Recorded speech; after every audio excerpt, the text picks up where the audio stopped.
You're fine, yeah? Adam, why are we training inside a unit? Another camera. Another camera. I've shaved. An unexpected camera. Where are we and what are we doing? We're at Armidale doing a zone vertical rescue course, and today we're focusing on knot crossings. We got them both ascending over knots, and these guys are abseiling down to a knot, and we're training them in the techniques in order to cross knots. Or it doesn't have to be a knot. If they come across a defective bit of rope, then we show them how to loop it out and fix the problem. So these guys are from SES. They are. They would have been in the unit most of the time. They're saying about 3 or 4 years to get to this level. Yes. You can certainly do this a lot earlier than 4 years, can't you? Yes, or you can do it a lot longer if you want. It's up to you. And it is strenuous. Vertical rescue is no walk in the park. Is it, team? This night. No. What sort of fitness levels do these guys sort of have to have? Well, vertical rescue is quite strenuous, and the State Rescue Board make them do a 50-metre climb over a certain period of time. I think it's... How many minutes? 30. 30 minutes, 50 metres in half an hour in a climb, and it is hard as well. Like, these people right now are working pretty hard. It may not seem it, but it's a lot harder than it looks, that's for sure.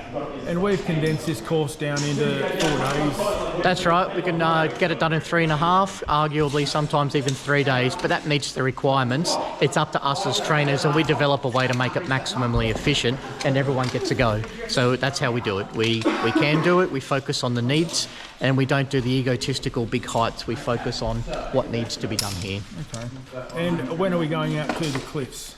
Next weekend or later on, we can go out there where we'll set up the frame devices, edge management, and start doing it actually at natural sites, and bringing all the frames and stoke slitters. Then on a stoke slitter, we can make them go vertical and horizontal through holes, down canyons. When these guys have finished their training, they can be deployed out to rescues on cliffs, can't they? What sort of stuff would they be seeing and doing on cliffs? Well, it can be people that slip down cliff edges and just hang on for dear life. They can be paragliders that sometimes can come into a cliff space and hang on for dear life. It could just be another abseiler that's fatigued or an injury that's happened. So these people they come to may be harnessed or not harnessed, and it's our job to secure them safely to us and continue on the way down. Excellent. Thanks, Adam. Thanks, Philip. What's your name? Andrew. Hello, Andrew. Are you enjoying the course? Yeah, absolutely. What part of it are you enjoying the most? Oh, hanging around, you know. Chilling out? Yeah. Excellent. Hello, you two. Hello. What units are you at? I'm from Armidale, so she. Oh, both Armidale. So this is your home ground? Yeah. All right. And you're looking forward to being qualified? Yeah, no. Are you on track to being qualified? I hope so. Yeah, I think you are. I believe we are. You're doing well. Yeah. Excellent. Just an example how the team help each other out a fair bit. Once one guy picks it up well, or the female picks it up well, they help each other out. We've got instructors floating around helping them, but they're doing a good job leading and teaching themselves. Some of them have got a fair bit of rank here, and they come here with a lot of experience, some of them, and can offload a lot of their info to others. You've got to read past that. And then once that's up there, then I can put that. So we're running vertical rescue now with 2 points of contact. So we've always got 2 ropes, 2 devices connected on. So if one fails, which is highly, highly unlikely, that we've got the second device there to kick in. So at the moment, there's an ASAP. There's an ASAP here. We've got to slide that up a bit higher because that's the point that's going to grab her when she falls on the other line. Yeah, so not bypassing. You're doing a great job. Danielle, hello. Hello, how are you? You're a controller. Would that be? Yeah, unit commander. Yep. At what unit? Manila. Manila unit. Yep. And you have a lot of paragliding incidents. We stuff do like up in Mount Bora. that. All right. How do you think your team's going? You've obviously got some troops here today. Are you happy with them? I'm stoked with them. It's pretty good. So they're doing awesome. They're monkeys. I'm not. Excellent. Thank you for what you do. No worries. Jamie, Yes. go through some of the gear you've got. Tell me, this is obviously day 2 for you, so It a is. bit of a challenge. You may not get it, but go through some of the names of gear and what it does. All right, so we've got our ID here, and that is a lowering device that we can use. It's also a brake, so we can use it for all sorts of different, what would you say? Applications. There we go, for words. It operates by turning over. You have a handle. When the rope's threaded through in an S, it creates a brake, and then you can just pull on there to slowly release and let the rope go through. You can either go in for falling down or for lowering someone else down. Do you remember what sort of safety features it has on it? So if you have a panic and you pull too far, it auto locks and ready to go again. What if you reeve it the wrong way? If you reeve it the wrong way, we've got a lock feature in here which will fire up and it'll lock onto the rope, so you cannot use it backwards. Yeah, great. What else you got? Other than that, we've got an adjustable cowtail. So if I was to go up and hook onto another person, it's just a case I can hook onto that with them. It's always attached to me. I can hook onto them, and then I can just pull it in and pull them closer as required. And that locks off? And that locks off as there. If I need to let them away, just grab the centre and just twist it around. Great. What about this thing here? That one there is a chest ascender. Well done. Then we've also got a hand ascender. Yep. So both used for going up the rope. And what makes it grab onto the rope? So they've got some pretty sharp ass teeth in there. Yep. And they bind onto the rope? And they bind onto the rope and just lock on. What's in this bag? So this bag here is a set of fours. Do you remember the name of it? Naztec. Yeah, good work. Good memory. So that's basically just a pulley system with a Prussic loop that you can lock in either at the top section or the bottom section, depending on where you're operating it from. If it's hung to the top and you're working to the bottom, you swap the pin to the bottom.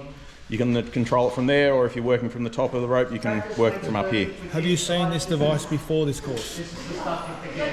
About a month before this course, we got them turn up new. We had an older series of them. The older series works the same, but different features, and this I prefer, to be honest, with how simple it is to use. All right, and you've got a harness on? I do have a harness. Is it comfortable? This one particularly is comfortable. I've got it set pretty respectable for my size, shape and everything else. It seems to fit. When I do climb, I do pull these straps down. Feel like in a crunch, but it holds everything together because I'm hanging in the harness. Very simple, just to straighten up to be comfortable to walk around in. Excellent. It's got soft pads on the legs so you can hold yourself in a basket, and it's reasonably comfortable to sit in all day. I saw something else back here. What's this one? This one is... You have to undo it for me. Okay, so this is an ASAP. An ASAP? So what they are is you hook them on as a secondary safety, or main safety, but it goes on a secondary safety line. And again, like the other devices, it's got a super spiky wheel in there. It has a lock on it, so that when the rope comes through from this top side, as you're going down, if it falls too fast, it locks, and then it expels this safety net in here. It's just the shock absorber. It tears the stitching out as it comes out to about 2 metres of working space at worst case. You've learned a lot over 2 days. I couldn't explain any of that better myself. Well done, sir. I'm sure you must have, because we've learned it from somewhere.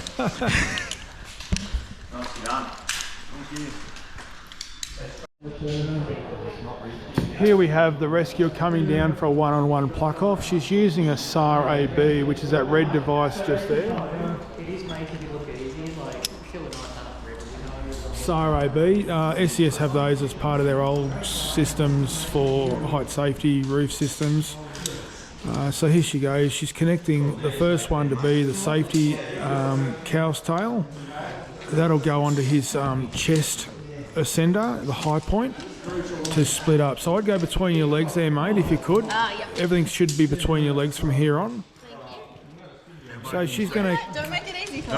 connect to the chest ascender. Except, can you? Oh, that's interesting. Don't make it easy for you. I said, and because this is a Screw gate. She's identified its screw gate. She needs to screw it up. Just fully lean backwards. With the weight on your shoulders, you'll feel nice. No, it doesn't. So notice how she's spread her legs and put the roping system and the victim between her legs. This is the best position. The fact that the victim is against the wall, it's ideal to have him in this position. If he was a free overhanging cliff, I would spin him around so you're your head, his head, the victim's head is facing her groin, and his legs are behind her. So that's a real good position.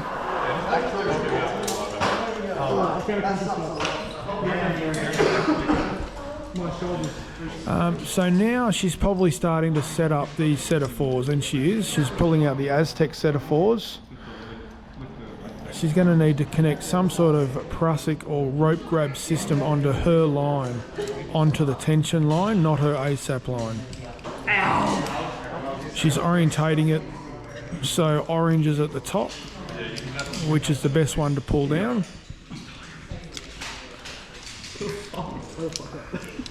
So I would have put the Prussic on first before getting the set of fours out. That allows her to be hands-free. Now at the moment she's juggling a set of fours on her leg. And if she's got the purple Prussic's the longest one out of the lot. So if she had a red one, you'd go for a red Prussic, but she hasn't. But that's okay, she's got the distance there. And she's probably going around a 3-wrap Prussic, which is good. And she's got plenty of height there. She's got about a metre pull. A set of fours go on.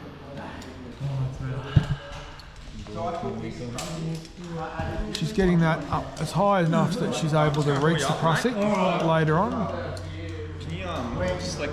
She's now going to pull the set of fours out to unravel it, to get the distance down to reaching. Because she's connected up high, she's already got 1 point connected, so it makes it easier for her to pull it out like she is now.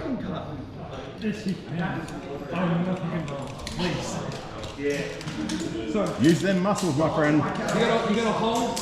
She could even ask the victim to hold that and pull it down towards him, just to get the distance. If the victim's conscious and able to do stuff, no problem. Okay. Now she's going to get a carabiner and connect the set of fours onto his hard point where he's connected to. Because I want to try out my reach, I am going to come down. Yeah, it's hard work. Thank you. She's got to go between her legs again. She just identified that and fixed it.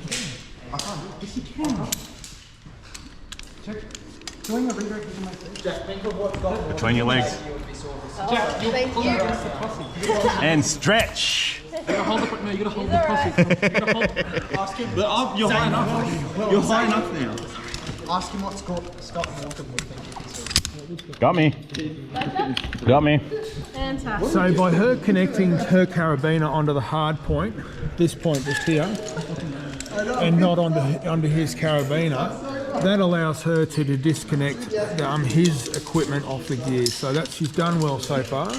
I'm just going to disconnect the She now is going to do a Prussic onto her hard point up the top at the base of her descender. That way the descender's doing all the work, holding him, and not her equipment pulling her down. Alright mate, just setting up my attachment that's going to attach you to me. Happy days. So she should do a little lark's head in there, a cow hitch. push the plastic up, mate. Like to the top. Shut up! So casualties don't always. Casualty always knows more than the rest of That's you. right. That's why they're in the position they're in.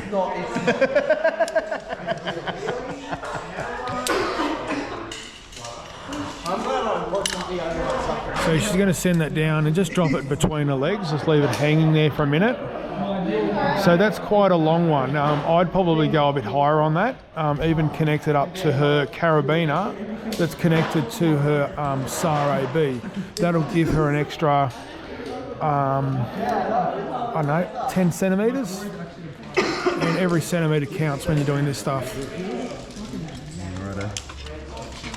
So realistically, if you set your own gear up, you want to get a bit of webbing or something that's just the perfect length for you to know what's going to work. So that's a really good position where she's at now. That's great. She's going to haul him up using the Aztec set of fours. And then she's going to connect him in. So being a 5-to-1 system, that should be all right. Yep. It's actually a 4-to-1 at the moment because you're pulling it. If he was pulling it, it'd be a 5-to-1. When this gets close enough, are you able to clip that into your hard attachment point? Yep. Yep, fantastic.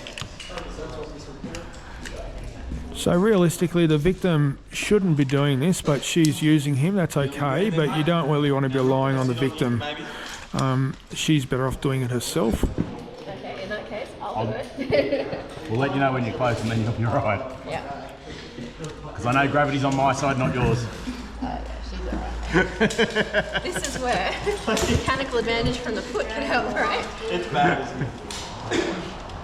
So she's going around her foot now, and that'll allow her to stand up and use her leg muscles instead of the biceps. So that's really clever. What did they do to my boy? I'm just trying not to. No, you're right. So we can see a few little twists going on in the set of fours. If she rotates the pulleys around to get rid of those twists, rotate, it'll free up the lines better and give her a much efficient pull. So she's able to do that now just using her foot. She's wrapped the cord around her foot and standing up in it. Very clever. No, then you might have it. Yeah, that's alright.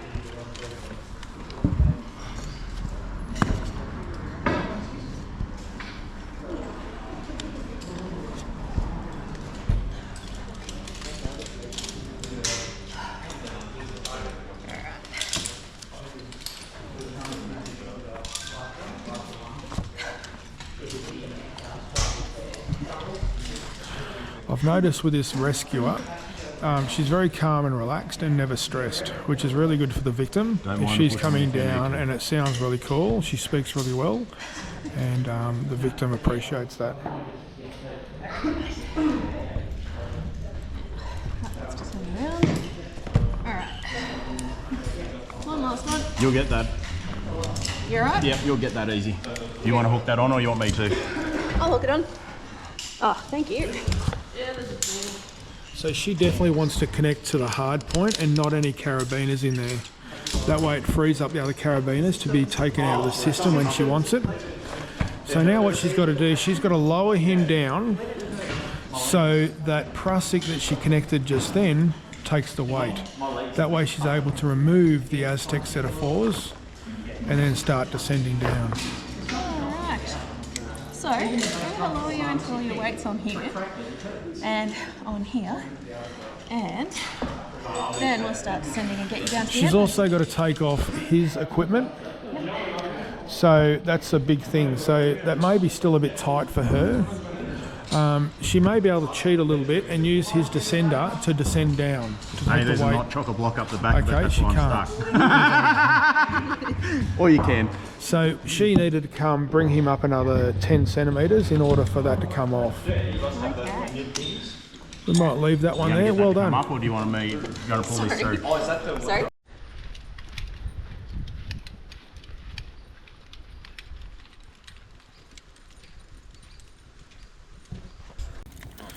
So these guys started off yesterday on day one. This is now halfway through day two. And they're able to rig all this up themselves. Full team ready? And now they're going into a raise of a rescuer up off a cliff. So we've got 2 lots of 3-to-1 systems running. So they've got to pull through 3 metres of rope for the victim or the rescuer to come up 1 metre. Nice and slow here. Stop. Okay, stop. Good speed. Okay. Get your feet down when you feel comfy. Okay, sit up.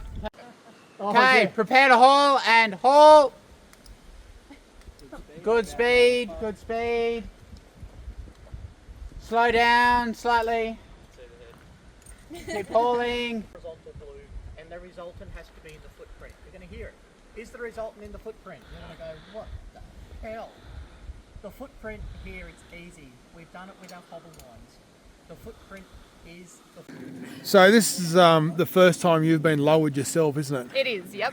And it's different. How different is it for you not being in control? It's a little unnerving, but I trust the team, so we're good. All right, so they got your full control over what you do now. You've got nothing. I have voice control. If I say stop, they'll stop, and they'll lower me when I ask them to lower me, or report to the edge manager that I need lowering. Sounds great. Well done. Ideally, guys, if these two systems, just a bit of weight's changed it a little bit. Horizontal glue, and the resultant has to be in the footprint. You're going to hear it. Is the resultant in the footprint? You're going to go. Adam, where are we? We are at Garra Gorge in Armidale in a national park out here, putting people into practice with setting up a artificial high redirection. We're using the vortex frame of this, and we're letting them put into place some of the teachings we have. In all honesty, we actually haven't told these people how to set it up. We just want to see them use what they have and tap into the mechanical reasoning and their understanding to see if they can put it together. The more you can naturally do with the intelligence that you have, the more efficient and easier it is. So they know what the sort of objective is, and we just let them go. So this is the first throw out and how it's all going, and then we're going to bring it all together and then start showing them how the frame actually works, and we'll strengthen their understanding of it. So this is day 2, halfway through day 2 on a 4-day course. Yep. And they've basically first time thrown into the deep end on a cliff here. Yeah, it is. What are they going to experiencing here in their heads, thinking, setting up? Well, they've got the terrain to think of, also about the friction points, as well as the natural lay. Concrete and commercial industrial structures don't have moss. They may not have slippery surfaces and undulating terrain. So here they've got to look at, and we've taught them bomb-proof anchors and then marginal anchors. Here they're dealing with trees, different sizes of trees, and there's a lot more angles. So rescue vertical is about maths and angles, etc. And it's also about keeping systems safe and plain. But this is going to give them different terrain. The rocks aren't perfectly vertical, there'll be overhangs. But again, we have already covered, covered ascending a rope, descending on a rope, crossing a knot, and doing one-on-one rescues. So these team are probably half a day ahead of where we normally are, and it's a credit to them for what they're doing. How much do they get paid for this? Well, they're volunteers, so there's no pay for them. They do it for love. So why do they do it? Just for love, you reckon? Well, we could ask them, but I guess it's the idea about these guys. It's always interesting to have interest and hobbies and stuff, whether it comes with money or not. So these guys all have the same underlying thing, is that they want to help people. Okay guys, so I'm going to talk to you a little bit about resultants now. One of the most important factors. This is single-handedly with terms of frame failure and the role of an edge manager and the human going over the edge, let alone everyone's eyes need to know this. This is single most. Frame failures happen because of what I'm about to talk about. And if it fails, it's because of what I'm going to talk about. So if you don't pay attention, then you have a risk of failure. Particularly the person on rope needs to be mindful of it.